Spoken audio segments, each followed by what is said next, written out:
She texted me at 3:12 a.m., just one line, "Are you awake?" I stared at the screen, half asleep, confused. We hadn't spoken in almost a year. After everything we went through, her silence had become louder than any goodbye. But there it was, her name lighting up my phone in the middle of the night. I hesitated. My fingers hovered over the keyboard. I typed yes, then deleted it, typed "what's wrong," then erased that too. Before I could respond, another message came in. I shouldn't have come here. My chest tightened. The clock ticked louder. I finally replied, "Where are you?" No response. I waited, pacing my small apartment like every step would make the answer come faster. I called her straight to voicemail. I checked her social media. Nothing. It felt like watching a ghost flicker and fade in real time. A few hours later, I drove to the only place I could think of, her old house. Abandoned now after her parents moved away last winter. The porch light was on. That was the first red flag. I stepped out of my car, heart racing, unsure if this was concern or fear. I knocked. No answer.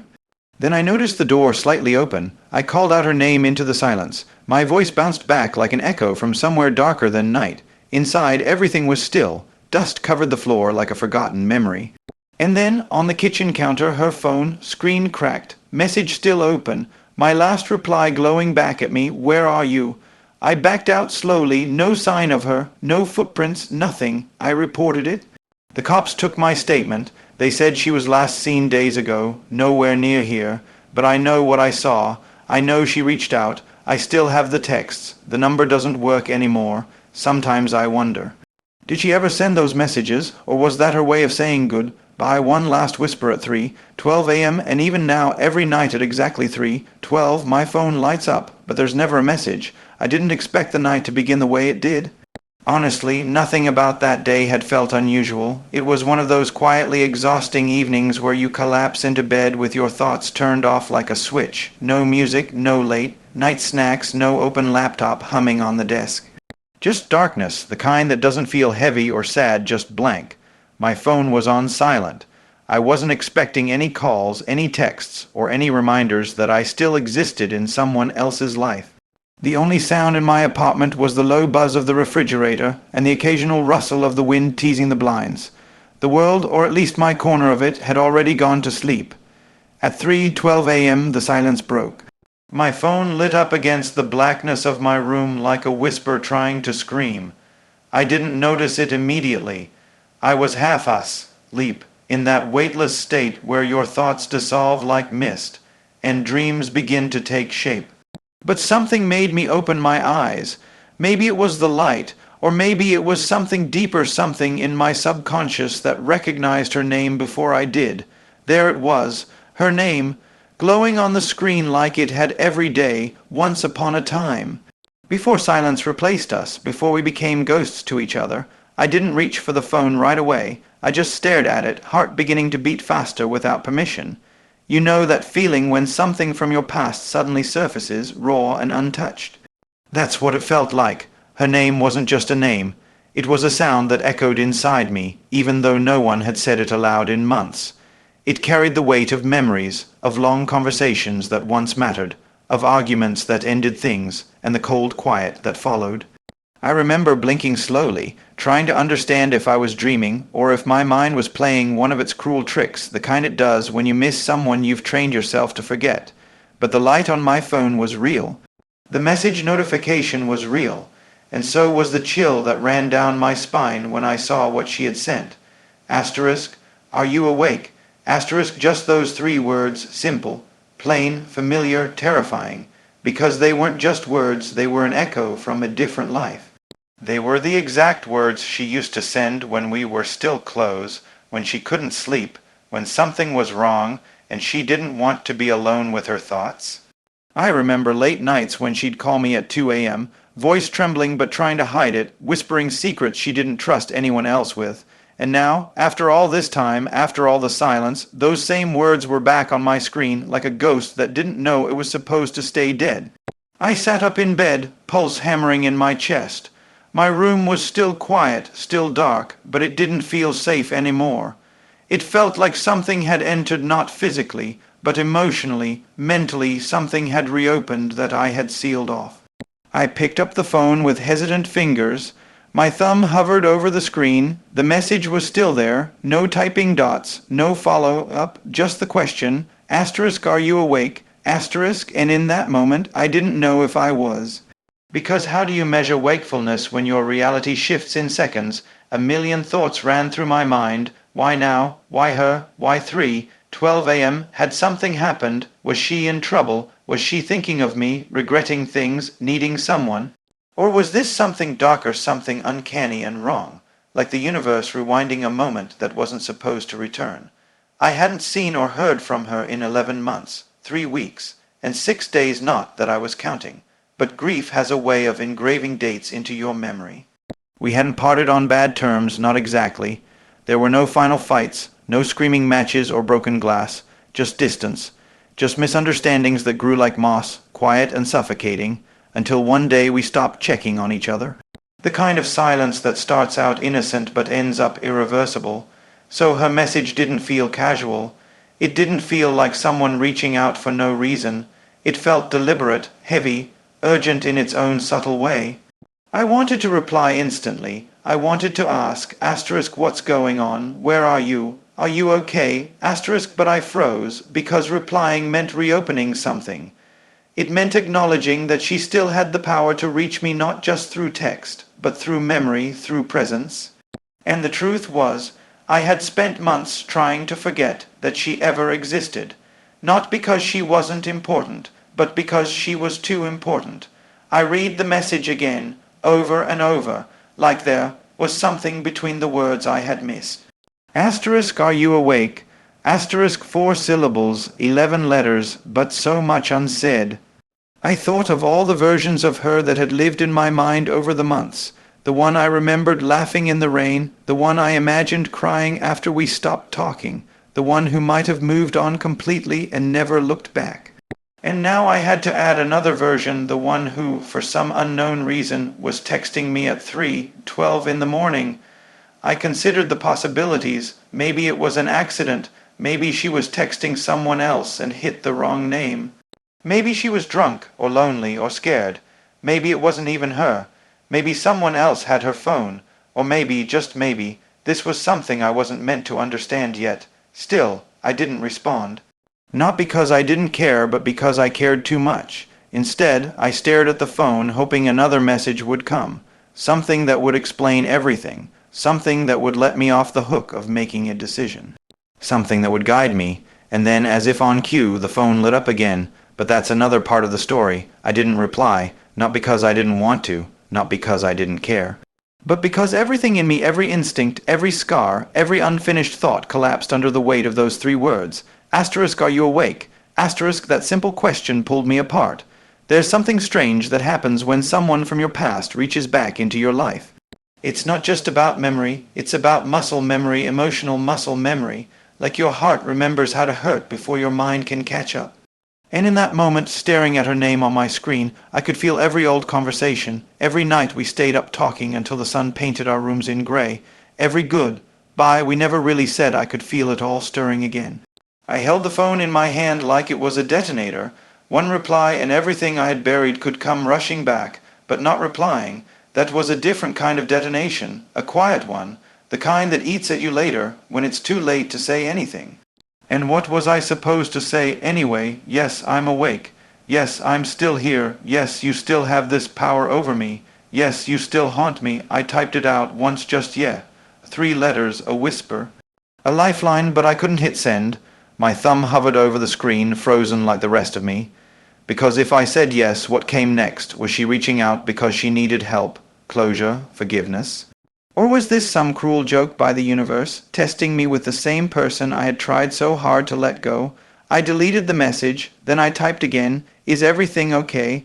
That was safer, softer, but even that felt like a lie. Because things weren't okay. They hadn't been okay since the last time we spoke. Since the day everything between us dissolved without warning, like fog disappearing in sunlight. But unlike fog, the residue of us stayed. Lingering, heavy, delete, I placed the phone down, face up, watching the light of the message fade and then vanish. The darkness in the room felt deeper now, the shadows thicker. My body was still, but my thoughts were screaming. Why now? That was the question circling like a vulture. Why now, after months of nothing? No accidental likes, no happy birthday texts, no signs of life. We had become two planets slowly spinning away from each other. That silence, as awful as it was, had become a kind of peace. It hurt, sure, but at least it was stable, predictable. But this sudden contact, it was an earthquake in my carefully rebuilt life. I stood up, walked around my apartment, tried to distract myself, opened the fridge, closed it again, looked out the window, nothing but still streets and amber streetlights. I wasn't just awake, I was alive in a way I hadn't been for months. She had pulled me back into my own chest, into all the versions of myself I had tried to outgrow. I sat down again, looked at the phone, thought of her hands holding hers, her fingers typing those words. Her face lit by the same kind of glow. What was she feeling when she wrote that? Loneliness, regret, fear. Did she think I wouldn't respond? Did she want me to? Sometimes I think the hardest part about people coming back isn't deciding what to say, it's deciding asterisk, who you are now asterisk in front of them. Are you the same person they left behind? Are you the stronger version you tried to become? Or are you still just pretending? I wasn't ready for any of that, but I also wasn't ready to ignore her. I picked up the phone again. My heart felt louder than the silence, typed again, "I'm here," then stopped. That felt too vulnerable, too willing, because maybe I asterisk was asterisk willing. Maybe a part of me, the part I don't admit, to even in my most honest moments, asterisk, wanted asterisk her to come back, wanted her to need me. Wanted her to still think of me at 3 a.m. when no one else in the world would, and maybe that was the problem.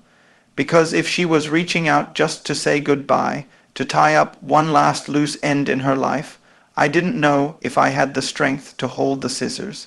I didn't know if I could survive another silence after this one. This wasn't a hello, it was a door creaking open in a house I thought I'd already burned down. I stood up again, restless, anxious, angry at myself for caring this much. I went to the bathroom, splashed cold water on my face, looked in the mirror, same eyes, just more tired, same mouth, just quieter, same heart, just a little more afraid. I dried my face, returned to the room. The phone still there, glowing like a secret I hadn't opened fully. My finger unlocked the screen, still one message, no follow-up, no typing dots, no seen icon, just that lonely little bubble sitting there in the chat window like a ghost. And then, just when I was about to put the phone down again, it buzzed. A second message, asterisk, I shouldn't have come here, asterisk my breath caught. This wasn't just emotional anymore. This wasn't nostalgia. This wasn't closure. This was something else, but I'll get to that part later. I read the second message 5 times before I realized I had stopped breathing. I shouldn't have come here. It was like a knife slid in slow motion between my ribs, not with pain, but with cold. A creeping chill that made its way up my spine, settling somewhere between confusion and fear. My first instinct was to check the time again. Still 3:12 a.m., no 3:14 now. 2 minutes had passed, but it felt like years. Her words didn't make sense, or maybe they made too much sense in a way I couldn't yet understand.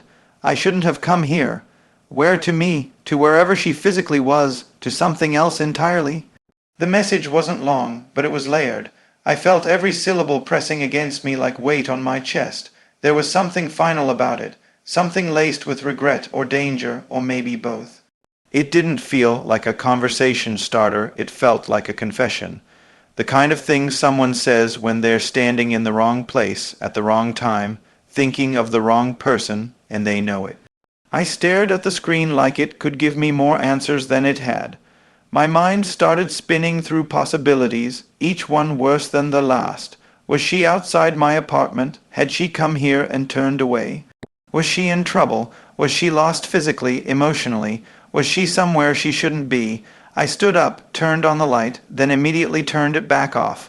The brightness was too much, too harsh against the fragile mood the night had wrapped me in. The darkness felt safer, more fitting. My thoughts were not built for daylight. I moved to the window, pulled back the curtain just enough to peek outside. Streetlights hummed quietly, casting golden pools across the empty road. No movement, no shadow, no car, no her. But the idea of her being somewhere near me refused to leave. That was the thing about her even when she was absent. She filled the room. My thoughts had been her home long before my apartment ever was. I went back to the phone. Still just the two messages. No typing dots, no update. Just silence again. I wanted to scream into it. I wanted her to say something else, anything else, to give me a direction, a clue, a reason. But she didn't. I typed, "Where are you?" I didn't delete it this time. I hit send before I could stop myself. The message went through. The little delivered icon appeared beneath it, like a promise. But no reply. Not yet. I sat on the edge of my bed, elbows on my knees, phone cradled in both hands like I was waiting for it to transform into something more solid, a voice, a face, a map. My breath was shallow. My heart was pounding, not in panic, but in a kind of focused tension, the kind you feel before something breaks or begins. I read her message again. I shouldn't have come here. I couldn't help but notice how it was phrased, not "I shouldn't have messaged you," or "I shouldn't have reached out." But "come here," it sounded physical. It sounded like she was somewhere she wasn't supposed to be, somewhere dangerous, somewhere she hadn't planned on going, or had planned and now regretted. My brain shifted into overdrive. I thought about her old apartment, the one she moved out of when everything between us fell apart. I thought about the quiet park where we used to sit in silence when words felt like too much. I thought about the abandoned house her parents left behind last winter, boarded up and still, like a ghost that had given up on haunting. What if she was there? It was absurd. Why would she be there? Why would she go back to a house with no furniture, no heat, no life? But something inside me whispered, because she's not here for logic. She's here for memory, and memory is a dangerous thing to chase in the middle of the night. I called her. My fingers dialed before my mind could stop them. 1 ring, 2 rings, 3, straight to voicemail. No ringing tone the second time. The line went dead before it even connected. I called again. Same thing. I didn't know what this meant, but I knew how it felt, like time was folding in on itself. Like I was being pulled into a moment I had no control over. Like I was watching a movie I'd seen before, but the ending had changed and no one had told me. I sat still for a long time, the room suddenly feeling too big and too small at the same time. I kept expecting another message, a follow-up, a location, a cry for help, or maybe something simpler, a joke. A sorry, wrong person, something that would pull me back into reality, but nothing came, just that one line, "I shouldn't have come here." It replayed in my mind like an echo trapped in a loop. I started second, guessing myself. Was it even from her? Was this someone using her phone? Was it some sick prank? No, it was her. I knew it. There was something in the rhythm of her words, something about the way it landed in my chest, familiar, specific. Like only she could have written it. But even knowing that didn't help. Because now, I wasn't sure if she was trying to pull me closer or push me away. That message, it wasn't just a warning. It was a riddle. And the answer might have been out there in the night, waiting, and if it was, then so was she. I waited. It's strange how heavy silence can become when you're expecting a sound, just one sound, to break it. I wasn't waiting for music or footsteps or a knock on the door. I was waiting for 3 vibrations and a soft ping. That was it. That simple, tiny signal that would mean she was still there, somewhere on the other end, still connected to me by pixels and memory. But it never came. I stared at my phone like it might breathe if I looked long enough. Nothing. The last message sat there frozen on the screen. I shouldn't have come here. Her words, her timing, her voice, even if I couldn't hear it, I could feel it through the way she typed. It was her, I was sure, but where she had come from and where she had gone, that was something I couldn't answer. Not then, maybe not ever. The minutes started to bleed together, first 5, then 10, then 20. I checked the signal, checked the battery, checked her contact details, like something might have changed since the last time I looked. Nothing had. Everything looked the same, as if it had been untouched by time. But something had changed, something big, something I couldn't name yet. I could feel it. I sent one more message, "Talk to me." I watched the message deliver, still no response, no read receipt, no typing dots. Just empty digital air. It felt impossible that someone could reach so deeply into your night and then vanish without a trace, but that's exactly what she had done. One minute I was sleeping, and the next I was pulled into a conversation with someone who may have never intended to keep it going. The more I sat in the silence, the more I started to doubt what had just happened. I kept reopening the conversation, rereading the messages like they might rearrange themselves into something easier to understand. Something logical, something safe, but they didn't. I thought about calling again, but I didn't want to seem desperate. I didn't want to come off like someone who couldn't let go, but the truth is I couldn't let go. Not now, not when it felt like she was dangling just out of reach. Not when she'd left a breadcrumb trail made of only 2 texts and too many questions. The thought crept in quietly, like a shadow slipping beneath the door. What if something happened to her? At first, I brushed it away. She was fine. This was probably some impulsive late-night thought, some passing wave of nostalgia, some emotional flare-up she'd regret by morning. She'd message again. She'd explain. She always explained, but an hour passed, and she didn't. The worry grew louder. It was like static in the back of my mind, building into a noise I couldn't turn down. I went to her social media, her Instagram, her Facebook, even her old Twitter account she swore she never used anymore.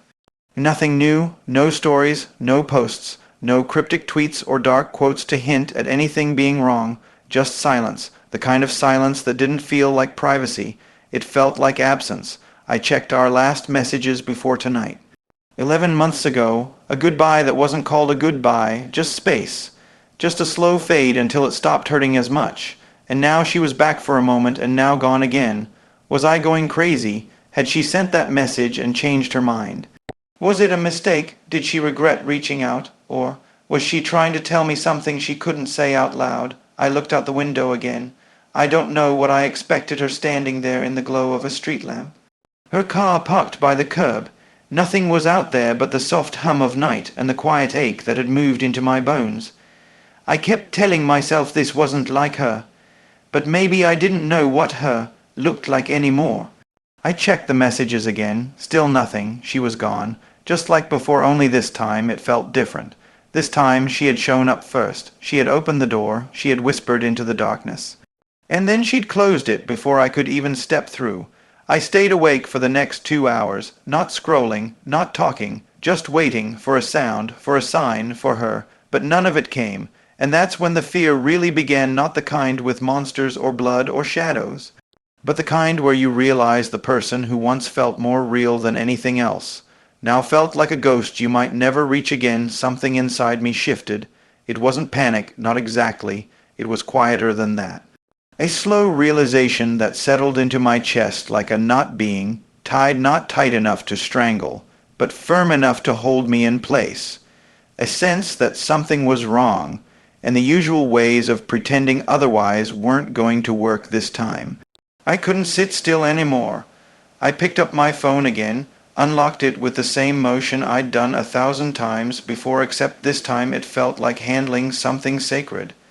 Her last message was still there, untouched, unchanged, like it was waiting for me to catch up. It had been over 2 hours since she sent it. The digital world had gone quiet again. No typing, no reply, no presence, but I felt her, still. That was the worst part. When someone truly disappears, your mind tries to convince you of something manageable. They're busy, asleep, distracted, drunk, regretting it. But this didn't feel like that. It felt like she had stepped off the edge of something, not just out of conversation, but out of the world. I couldn't explain it. There was no logic, just instinct, and instinct, when sharpened by love and loss, is never wrong. I stood up, threw on a hoodie. My hands moved before my thoughts did. Phone in my pocket, keys, wallet. Shoes. The silence of my apartment suddenly felt like it was closing in on me, walls too close, air too still. I needed to get out. I needed to go somewhere. I needed to find her, even if I didn't know where to start. And somehow I did know where to start. There was only one place that made sense, or rather, one place that didn't. A place that had been empty for months, forgotten, abandoned like a chapter that no one wanted to reread. Her parents' old house. It was stupid, irrational, completely insane, but she had said it herself. I shouldn't have come here. And when I closed my eyes, that's the place I saw. I hadn't been there since last winter. The house had been sold, or so I thought, but it never looked like anyone moved in. The windows stayed dark. The yard grew wild. It was the kind of place that had stories folded into its walls, ones no one wanted to unpack.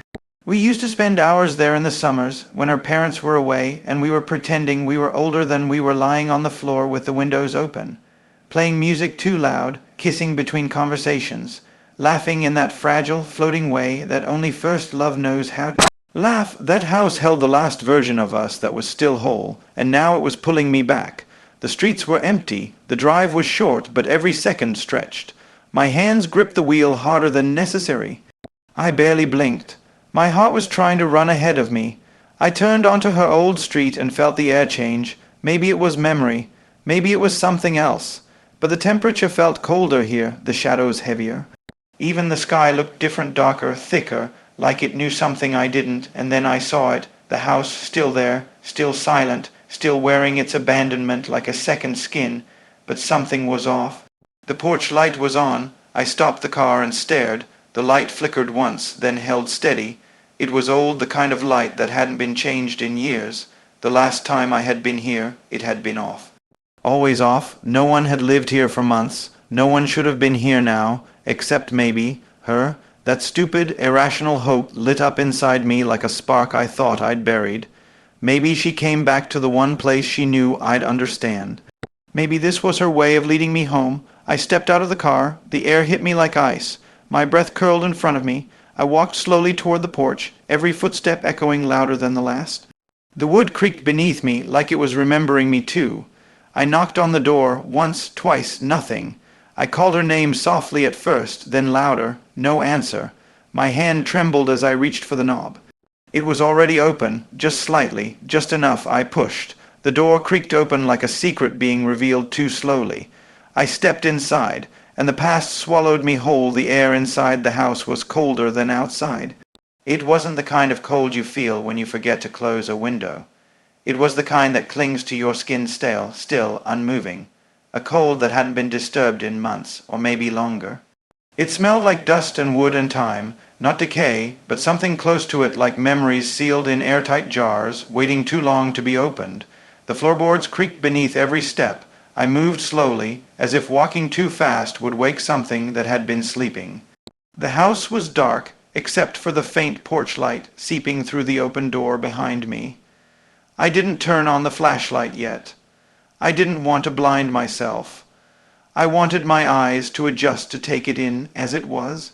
Everything was still, no voices, no footsteps, no signs of life, but not empty. There was that feeling, the kind you get when someone has just left a room, that strange echo of presence. The hair on the back of my neck stood up. My breathing grew shallower. I didn't know what I expected to find. I wasn't even sure what I was looking for anymore. Her, a note, a reason. I stepped into the hallway. The old walls were peeling, and parts of the ceiling had water stains that hadn't been there before. But it wasn't those details that stopped me. It was the kitchen light. It was on, a soft, pale glow, dim, like it had been on for hours. I approached slowly, my feet silent now, like the house had agreed to let me pass without argument. As I turned the corner and entered the kitchen, something in my stomach sank. Not like falling, more like being pulled down, inch by something I couldn't fight. On the counter, next to an old ceramic jar we used to hide junk food in, was her phone. It was hers, the same cracked screen, same glittered black case she never replaced, even when the glass spider webbed across it. Same tiny sticker on the back, a white cat she said looked like it knew too much. It was unmistakably hers. My mouth went dry. I walked toward it slowly, like it might vanish if I got too close. It didn't. It was real. It was right there. I picked it up. The screen lit up, battery at 3%. No lock. The message thread was still open. Her last text to me, I shouldn't have come here. And beneath it my reply, where are you? Unseen, unread. It was like she'd dropped everything and disappeared in the space between two messages. My hands shook. There were no other recent messages, nothing sent to anyone else. The home screen showed no open apps, just mine, just our conversation, as if I was the last person she spoke to or the only one. I looked around the room. Everything else was untouched. Dust still settled thick on the shelves, cabinet doors closed, old chairs pushed neatly under the table, but her phone was too recent, too clean. It had been placed here intentionally, not thrown, not dropped, laid down, almost carefully. It felt like she had been here, minutes ago, and now she was gone. I shouted her name, louder this time. My voice echoed off the bare walls and came back hollow. I walked down the hall, checking every room, bathroom, empty bedroom, untouched, living room, barren, no bags, no footprints, no signs of entry or exit. Just that single clue, her phone, waiting like a message she couldn't finish. I checked the doors, all locked from the inside. I opened closets, nothing. I looked out every window, no car, no trail, just stillness and dark. It didn't make sense. The light was on, the phone was there, and she was gone. There was no sign of a struggle, no broken glass, no misplaced furniture, just absence, a clean kind of vanishing. That was when I realized the fear wasn't just that something had happened to her. The fear was that something had come for her, something that left no trace, and somehow she had known. Somehow, when she texted me, she knew she shouldn't have come here, but she did, and now she was gone. And I was standing exactly where she had stood, with only a message and a flickering kitchen light to tell me she had ever been there at all. I stood there, holding her phone like it was made of glass and memory, fragile in both form and meaning. It was heavy in my hands, but not because of weight. It carried something else. Something I couldn't quite name, a presence maybe, or a warning. Her phone didn't buzz, didn't light up. No notifications. No missed calls or alerts. Just that one open screen holding our last conversation like a final echo. I shouldn't have come here. I couldn't stop staring at it. Every cracked line in the screen felt like a map, but to where I didn't know. The glitter on the case still sparkled under the dim kitchen light. I remembered teasing her about that case, said it looked like something a teenager would pick out. She kept it anyway, said it made her phone easier to find in dark places. And here it was, found in a dark place. She never left her phone anywhere. She clutched it like a lifeline, always checking, always scrolling, always typing something even in silence, for her to leave it behind. For her to walk away from the one object that kept her tethered to the world. That wasn't just unusual. That was wrong. I checked the phone again, looking for clues. Open tabs, recent searches, GPS, anything. There was nothing. The browser was cleared, no recent calls, no location history. I even opened her camera roll. The last photo was nearly 2 weeks old, a blurry sunset through a dirty car window. No selfies. No goodbye videos, no signs of panic, just life paused mid-sentence. Her home screen wallpaper was still the same. A photo I took of her laughing in a bookstore, face lit by golden light. She looked alive there. Warm, human, not like someone who would vanish into a house she no longer lived in, leaving behind nothing but silence and static. I turned the phone over in my hands. Every part of me hoped to find some kind of message scribbled on the back, a note tucked into the case. A signal, a clue, anything, but there was nothing, just fingerprints and dust. I put it back down on the counter exactly how I'd found it. I didn't know why, but it felt wrong to keep it, like the house wanted it to stay. Like removing it would change something I didn't understand. So I placed it gently, screen facing up, like it was waiting to ring, but it didn't. I backed away slowly. The kitchen light buzzed above me. A low hum, mechanical and tired. It flickered again, briefly, as if reacting to something I couldn't see. That's when the real fear started, not just for her, but for me. Because I realized something simple, something stupid, but terrifying in its simplicity. Phones don't walk into kitchens on their own. Someone had to place it there, not drop it, place it. Flat on the counter, screen still on, message thread still open. Battery nearly dead, but there was no one else in the house. I had checked. Every room, every door, every inch of dust and shadow. No footsteps. No sounds, no breath other than mine. So if she wasn't here anymore, who was? Or in this thought hit me with the slow, creeping weight of dread, had I just missed her? By minutes, seconds, could she have been standing in that very room as I parked outside? Watching, waiting, and if so, why did she leave? Why didn't she wait? Or worse, what made her leave so fast she forgot the one thing she never forgot? I picked the phone back up again, this time with trembling hands. I stared at the screen, daring it to light up. It didn't. I turned the volume all the way up. Nothing. No message, no call, no presence. Just her name on the screen. Just our last conversation. Just me standing there, talking to someone who had spoken once and then vanished. And that's when I realized I wasn't holding a phone, I was holding a moment, frozen, cut from the timeline like a photograph of someone mid-sentence, mid-breath, and suddenly gone. I didn't want to call the police. There was something about dialing that number that made everything feel final, official, real, like once I said the words out loud, once I told someone else what I'd seen, what I'd found, what I feared, there'd be no taking it back. No pretending this was a dream, or a memory, or just the residue of an old wound reopening in the middle of the night, but I didn't have a choice any more. It was past 5 a.m. when I finally stepped outside. The sky was still dark, but it had changed. Not the kind of night that holds secrets, but the kind that begins to surrender to morning. The kind that pretends to offer peace even when none exists. The street was quiet, but it didn't feel empty. Not to me. My nerves were sharp, my instincts louder than ever. Something wasn't right. I called from the front porch, pacing slow circles in the cold. My voice was calm, too calm, which felt wrong. I told them what I had to. I found a phone. I was worried about the owner. She might be missing. Yes, I had a name. No, I hadn't seen her in months. Yes, I had a message. Yes, she used to live here. Yes, I was an old friend. They said they'd send someone. And they did. 2 patrol cars rolled in 20 minutes later, lights off, quiet, professional. They didn't question me much at first, just asked me to wait by the sidewalk while they checked the house themselves. I gave them the phone. The officer took it with a pair of gloves, like it might burn him. I stood there, arms crossed, jacket pulled tight, watching them disappear through the front door I had entered alone not long ago. It felt surreal, like I had broken something, and now the grown-ups were here to clean up the pieces. Except I knew they weren't going to find her, because she wasn't there to be found. When they came back out, they said exactly what I expected. No one was inside, no signs of disturbance, no evidence of a crime, no blood, no struggle, no note, just one phone found in a house that technically didn't belong to her anymore. They asked again how I got in, and I told them the door was already open. One of them scribbled something in a notepad.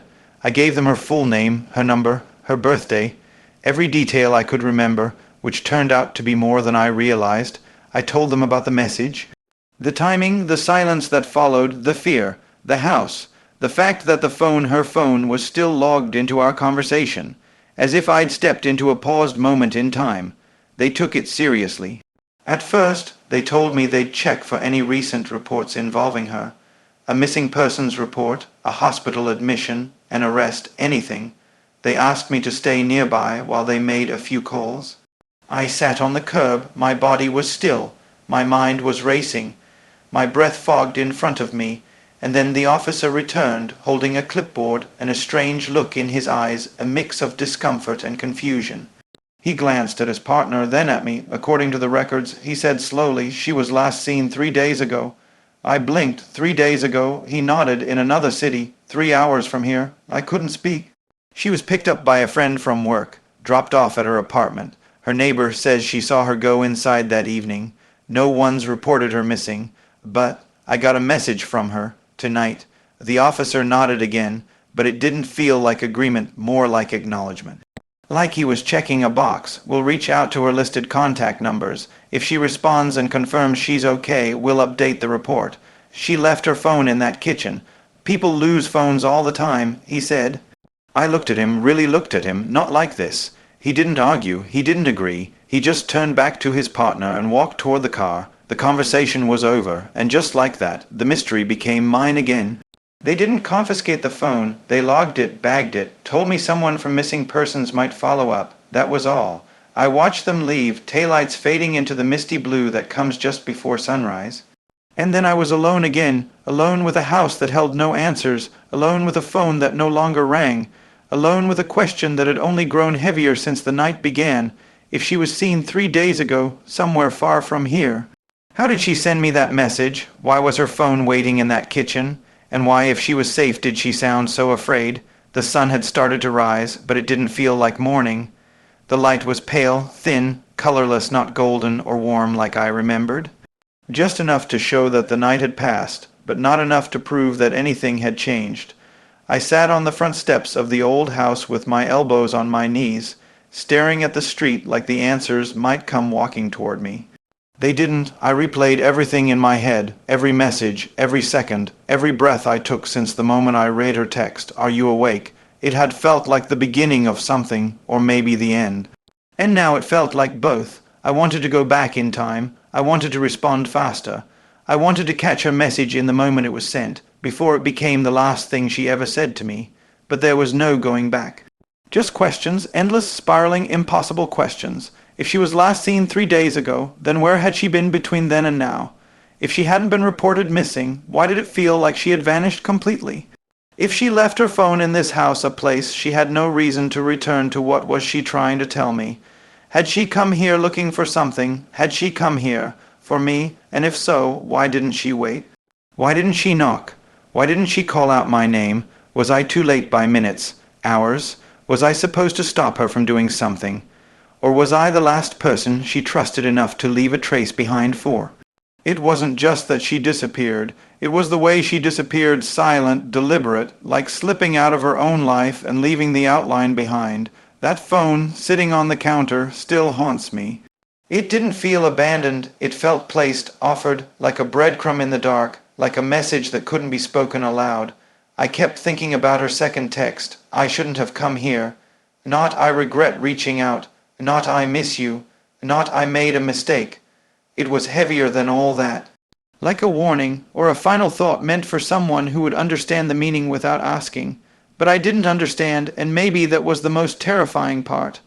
I had always thought I knew her better than anyone. We had spoken about everything, the things that scared us, the things we wanted, the pain we tried to bury. I had believed stupidly, maybe that if she ever needed someone, she'd reach out, that I would know. But now I wasn't sure I'd ever really known her at all. The police had done their job on paper. They'd checked the house, logged the report, bagged the phone, but they didn't see what I saw. They didn't feel what I felt. They didn't understand the silence between her words. The fear threaded into the shape of a text. They saw a misplaced phone. I saw a message written in absence. I stayed there long after they left, just sitting, listening to the wind move through trees that didn't seem to belong to this morning, watching as light crept over the porch, inch by inch, hoping for something, a car, a shadow, her voice calling my name. But there was only silence. I thought about driving to her last known address, about calling her friends, about finding that co-worker who supposedly saw her last, but I didn't, not yet, because a part of me still believed she'd text again. That this wasn't over, that somewhere out there in the static of this broken connection, she was still reaching back, and I was still listening. The day unfolded without me. I watched it happen, light filling the sky, birds beginning their routines, cars passing by like the world hadn't just fractured in front of me. People jogged, dogs barked. A kid rode a bike past the house with earbuds in, unaware of the storm that had passed through this place just hours before. Or maybe it was still here, still humming through the walls, still echoing in the floorboards, still whispering in the space where she should have been. I hadn't moved from the front steps. My legs were stiff. My neck hurt, my eyes burned, but I stayed, because the mystery hadn't left. It was still sitting beside me like a presence I couldn't shake, invisible, constant, intimate, the kind of mystery that doesn't shout or scream, but lingers in the room long after the door has been shut. The kind that you carry with you into every empty hallway, every silent room, every unanswered phone call. I didn't know where she was. I didn't know if she was safe, or scared, or gone. All I knew was what she left behind. A phone, a sentence, a question wrapped in fear. I shouldn't have come here. And she was right. Maybe she shouldn't have, because now this place wasn't just a house. It was a wound, a memory that no longer belonged to either of us. A place frozen in time, holding on to her voice, her presence, her silence, and offering nothing in return. I wanted to believe there was more, that the story wasn't finished, that I hadn't reached the end of something. I didn't get a chance to begin again. But the truth is, not every story ends with a clean answer. Sometimes they just stop, in the middle of a sentence, in the quiet of a kitchen, in the light of 5:43 a.m., when the sun is up, but the world hasn't yet decided if it's alive. There were no new texts, no updates, no pings, no sudden twist or resolution, just me, the quiet, and the memory of someone I wasn't sure I'd ever see again. I got up eventually, not because I was ready to leave, but because the world kept going, and I wasn't sure if standing still would bring her back. I walked to my car, sat behind the wheel, looked at the house one last time, and in that moment I realized something. I wasn't afraid of the dark anymore. I was afraid of never finding out what lived inside it.